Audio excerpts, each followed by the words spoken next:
बिस्मिल्लाहिर्रहमानिर्रहीम। अस्सलाम वालेकुम। मैथ्स क्लास 10 में आज हम करेंगे थ्योरम नंबर 24.3। ये थ्योरम भी बहुत इंपॉर्टेंट थ्योरम है एनुअल एग्जाम के लिए। प्रैक्टिकल सेंटर के जो कॉम्प्रिहेंसिव पेपर्स हैं उसमें सेक्शन सी में क्वेश्चन नंबर 12 का पार्ट बी है।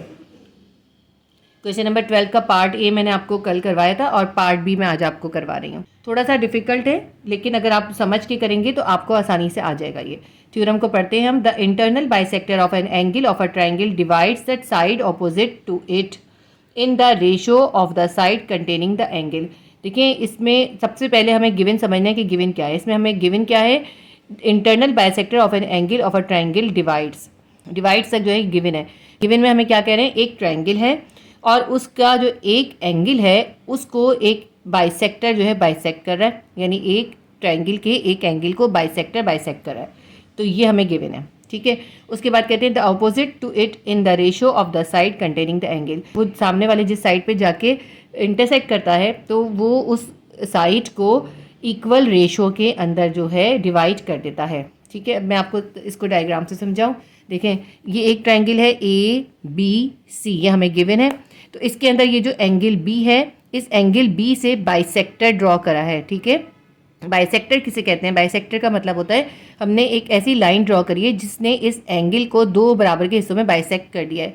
जो एंगल बाइसेक्टर कैसे बनते हैं ये आप क्लास 9 में सीख कर आए, लेकिन इसमें हमें कुछ भी ऐसे ड्रॉ नहीं करना, हमें सिर्फ बता दिया इस ट्राइंगल ए बी सी का एंगल बी को बाइसेक्टर ने इसको बाइसेक्ट कर दिया है। ये बाइसेक्टर आगे जाके ए सी साइड पर जो है एक पॉइंट पे मीट करेगा, उस पॉइंट को डी का नाम दिया गया है। तो इस तरह बाइसेक्टर क्या बन गया, बी डी। बी डी जो है एक बाइसेक्टर बन गया, ठीक है। ये हमें गिवन था। हमें प्रूफ क्या करना है, हमें प्रूफ ये करना है कि ये जो बाइसेक्टर बी डी है इसने साइड ट्राइंगल के साइड ए सी को इक्वल प्रोपोर्शन में डिवाइड कर दिया है। इक्वल प्रोपोर्शन में कैसे डिवाइड कर दिया है, देखिए अब ये जो साइड है ना, ये ए सी साइड, ये दो में डिवाइड हो गया, ए डी में और डी सी में। हमें प्रूफ ये करना है ये ए डी और डी सी जो है ये इक्वल प्रोपोर्शन में है, ठीक है। ये हमें प्रूफ करना है। अब इसकी हम डायग्राम बना लेते हैं और फिर इसकी गिवन और प्रूफ और कंस्ट्रक्शन कर लेंगे। ये जो डायग्राम है ए बी सी बना ली। अब इसके अंदर ये एंगल बी है हमारे पास। इस एंगल बी से हम एक बाइसेक्टर ड्रॉ करेंगे। बाइसेक्टर हम ऐसे ड्रॉ करेंगे ये एंगल बी इक्वल पार्ट में डिवाइड हो जाए, ठीक है। ये इक्वल पार्ट में डिवाइड हो गया, इसका एक पार्ट ये हो गया और एक पार्ट ये हो गया, ठीक है। ये दो एंगल बन गए। इस एंगल को हमने दे दिया एंगल 1, इसको दे दिया एंगल 2। और यहाँ जिस ए सी के ऊपर ये बाइसेक्टर जिस पॉइंट पे जाके मीट कर रहा है उसको हमने डी का नाम दे दिया। ये हमारा जो है डायग्राम बुक के हिसाब से बन गई। अब जो है इसमें हमें कुछ कंस्ट्रक्शन भी करनी है। सबसे पहले मैं एक बार और गिवन पढ़ के बता देती हूँ आपको कि ट्राइंगल ए बी सी हमें गिवन है। B D is the bisector of angle B. इस एंगल बी का बाइसेक्टर बी डी है और angle 1 is equals to angle 2 के। ये सब हमें गिवन है और हमें प्रूफ क्या करना है, हमें प्रूफ ये करना है कि इस बाइसेक्टर बी डी ने इस ए सी साइड को इक्वल प्रोपोर्शन में डिवाइड कर दिया है। इसके बाद मैं आपको बताती हूँ इसमें हम कंस्ट्रक्शन क्या करेंगे। कंस्ट्रक्शन हम ये करेंगे, ये जो हमारा बाइसेक्टर बी डी है ना, इसके बिल्कुल पैरेलल हम सी से एक लाइन ड्रॉ करेंगे और उसको हम नाम देंगे सी ई, ठीक है। अब मैं आपको पहले बताऊँ पैरेलल लाइन बनाने का तरीका क्या है। आप इस लाइन को जो है थोड़ा सा एक्सटेंड करके देखिएगा। ये आपने बनाना नहीं है, बिल्कुल हल्का हल्का ड्रॉ कीजिएगा, ताकि ये मैं इसलिए बना रही हूँ ताकि आपको समझ में आए। अब देखिए ये लाइन यहाँ तक सीधी जा रही है ना, इसके बिल्कुल पैरेलल हमने यहाँ से लाइन ड्रॉ करनी है। अगर हम ये नहीं बनाएंगे तो हमारी पैरेलल लाइन कैसे बनेगी ना। ये हमने डार्क बनानी है क्योंकि ये हमारी कंस्ट्रक्शन है, ठीक है। ये हमने लाइन ड्रॉ कर दी, थोड़ा सा और बड़ा करेंगे हम। अब ये जो ए बी साइड है इसको हम एक्सटेंड कर देंगे, कहाँ तक कि इस लाइन पे जहाँ पे ये मीट करे। तो इसको एक्सटेंड करते हैं हम। इसको हमने एक्सटेंड कर दिया। देखेंगे इस पॉइंट पे मीट कर रही है तो इस पॉइंट को हमने ई का नाम दिया है, सही है। अब मैं आपको कंस्ट्रक्शन बुक से पढ़ के बताती हूँ। Draw C E parallel to B D, ठीक है। देखिए हमने सी ई को ड्रॉ करा है और बी डी के पैरेलल ही किया है। ये इससे बिल्कुल पता चल रहा है। पैरेलल लाइंस कौन सी होती हैं, पैरेलल लाइंस वो होती हैं जिनका हर जगह पे डिस्टेंस होता है बिल्कुल इक्वल रहता है, वो किसी भी पॉइंट पे मीट नहीं करती। तो हमने कंस्ट्रक्शन क्या करी, draw C E parallel to B D meeting A B at point E, ठीक है। देखिए कितनी ईजी सी कंस्ट्रक्शन है। अब ये जो है ये लाइन अभी आप ड्रॉ रहने दीजिएगा, बाद में इस लाइन को हम रिमूव कर देंगे। ये जो है आपकी बुक के हिसाब से देखें डायग्राम कंप्लीट हो गई है। इसके बाद हम गिवन, प्रूफ और कंस्ट्रक्शन को लिख लेते हैं। हमारे पास गिवन क्या चीज़ है, B D is the bisector of angle A B C in triangle A B C. ठीक है, लिख लेते हैं। B D side is the bisector of angle A B C of triangle A B C. Triangle A B C में angle A B सी का bisector B D है और angle 1 is congruent to angle 2 के। ये angle 1 angle 2 के congruent है, यानी bisector है, तो इसने इस एंगल बी को दो बराबर के हिस्सों में डिवाइड कर दिया है। टू प्रूव, हमें प्रूफ क्या करना है कि ये जो ए डी और डी सी का रेशो है ये ए बी और ए सी के रेशो के इक्वल है। ठीक है, हम लिखेंगे measurement side A D ratio measurement side D C will be congruent to या will be equals to measurement side AB ratio measurement side BC। ठीक है, ये वाले साइड जो है AD और BC इनका जो रेशो है वो AB और BC के रेशो के इक्वल है। ये हमें प्रूफ करना है। कंस्ट्रक्शन हमने की है, हमने ड्रॉ करा है CE, ड्रॉ CE पैरेलल। यहाँ पे एरो इसलिए बनाया है कि हम यहाँ पे भी एरो बना सकते हैं। ये जो दोनों लाइंस है ये एक्सटेंड की जा सकती हैं। तो हमने करा draw C E parallel to B D side के पैरेलल हमने ड्रॉ करा है। Meeting A B at point E. ठीक है, सी ई हमने ड्रॉ करा है पैरेलल टू बी डी और जो कि ए बी साइड से मीट करा है एट पॉइंट ई पे। ये हमारी कंस्ट्रक्शन हो गई। इसके बाद हम स्टेटमेंट्स और रीजन कर लेते हैं। स्टेटमेंट सबसे पहला हम स्टेटमेंट लिखेंगे C E parallel to B D. ठीक है, ये हमारी कंस्ट्रक्शन है। हम लिखेंगे E C side is parallel to B C side के। ये जो ई सी है ये बी डी के पैरेलल है। ये हमारी क्या है, ये हमारी कंस्ट्रक्शन है। रीजन में हमने कंस्ट्रक्शन लिख दिया। नेक्स्ट हम लिखेंगे एंगल ई जो है वो एंगल 1 के इक्वल है। ये जो यहाँ पे एंगल ई बन रहा है ये इस एंगल 1 के इक्वल है। ये ई जो है एंगल बी के इक्वल होने की वजह सिर्फ एंगल 1 के इक्वल इसलिए है क्योंकि ये जो एंगल ई और एंगल 1 है इन दोनों पैरेलल लाइंस के कॉरिस्पॉन्डेंट एंगल हैं। देखिए, कॉरिस्पॉन्डेंट एंगल और ऑल्टरनेटिव एंगल ये सब हम जो है पिछली क्लासेस में पढ़ चुके हैं। सेकेंड पॉइंट हम लिखेंगे ये एंगल ई जो है वो एंगल 1 के इक्वल है क्योंकि ये एंगल ई और एंगल 1 इन दोनों पैरेलल लाइंस के कॉरिस्पॉन्डेंट एंगल हैं। Measurement angle E is congruent या इक्वल्स टू मेजरमेंट एंगल 1 के। और ये जो है हमारा पॉइंट 1 है। इसकी रीज़न हम क्या लिखेंगे, कॉरिस्पॉन्डेंट एंगल ऑफ पैरेलल लाइंस, क्योंकि ये दोनों जो हैं कॉरिस्पॉन्डिंग एंगल हैं। कॉरिस्पॉन्डेंट एंगल्स ऑफ पैरेलल लाइंस। इसके बाद हम लिखते हैं कि एंगल 2 जो है वो एंगल 3 के है। अच्छा, अब यहाँ पे जो है हम थोड़ा सा एंगल्स का नाम भी देंगे। ये जो हमारा एंगल बन रहा है इसको हमने एंगल 3 का नाम दिया है और ये जो हमारा है ये एंगल ई है और ये 1 और 2 है। नेक्स्ट स्टेटमेंट हम ये लिखेंगे कि ये जो एंगल 3 है ये एंगल 2 के है।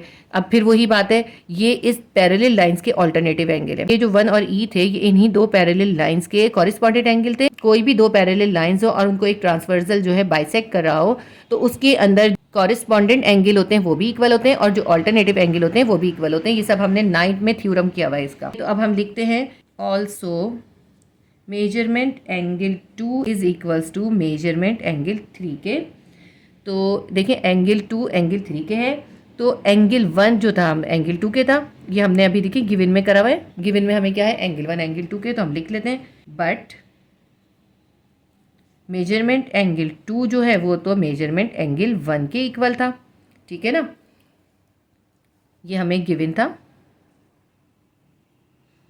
अच्छा, इसमें ये जो एंगल 2 एंगल 3 के इसकी हमने रीज़न नहीं लिखी। इसकी रीज़न क्या होगी, ये ऑल्टरनेटिव एंगल हैं पैरेलल लाइंस के। ऑल्टरनेटिव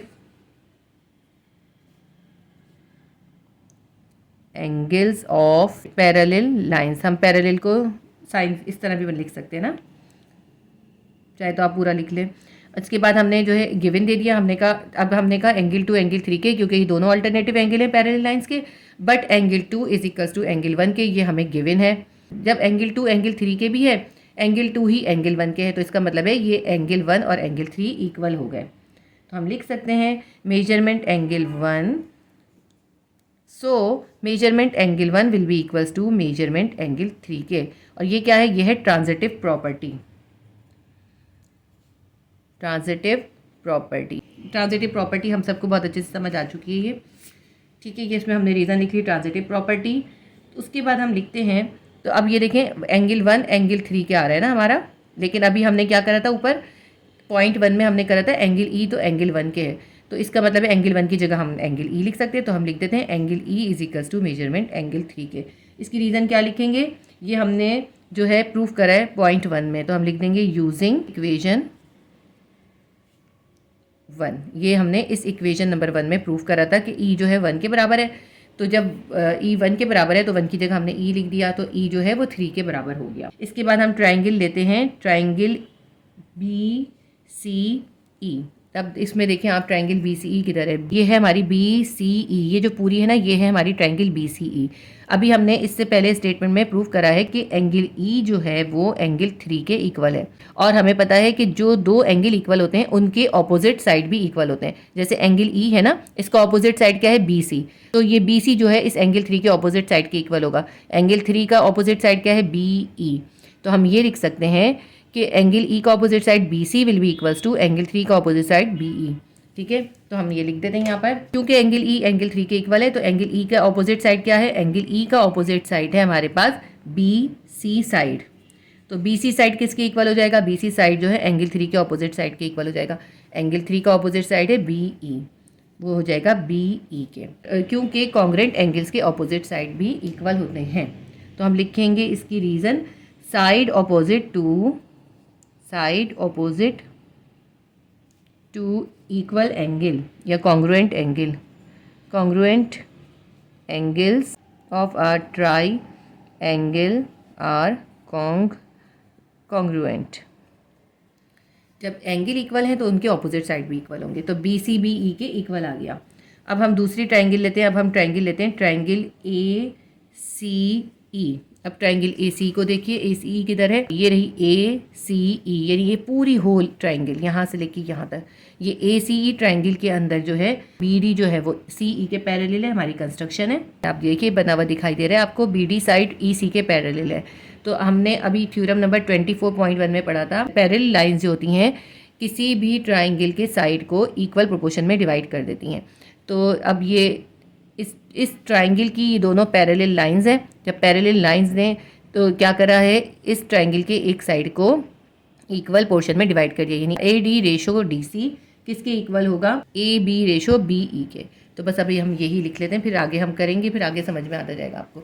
तो अब हम लिखते हैं इन ट्राइंगल ए सी ई के अंदर जो है बी डी जो साइड है वो पैरेलल है सी ई साइड के, ई सी भी लिख सकते हैं और सी ई भी लिख सकते हैं। बी डी लाइन पैरेलल है सी ई लाइन के, तो अब इसका मतलब ये हुआ ये दोनों लाइंस पैरेलल हैं। ये पैरेलल लाइंस जो है इस ट्राइंगल ए सी ई को इक्वल पोर्शन में डिवाइड कर देंगे। इक्वल पोर्शन कौन से होंगे, A D upon D C, यानी A D side ratio D C side will be equals to A B side ratio B E side, A B side ratio B E side, ठीक है। ये portions और ये portions equal होंगे। पहले तो हम बी डी पैरेलल टू सी ई की रीज़न लिख लेते हैं। रीज़न आएगी हमारे पास कंस्ट्रक्शन, क्योंकि ये हमने कंस्ट्रक्ट किया था, ये हमारी कंस्ट्रक्शन है। और ये जो हमने किए हैं इक्वल प्रोपोर्शन, इसको हम लिखेंगे line parallel to one side of triangle divide other side proportionally. अगर एक ट्राइंगल में एक साइड से कोई पैरेलल लाइन ड्रॉ होती है तो वो उस ट्राइंगल के दूसरे साइड को इक्वल प्रोपोर्शन में डिवाइड कर देती है, जो कि हमारा था थ्योरम नंबर 24.1। तो वही हमने यहाँ पे लाइन लिखनी है, line parallel to one side of triangle divides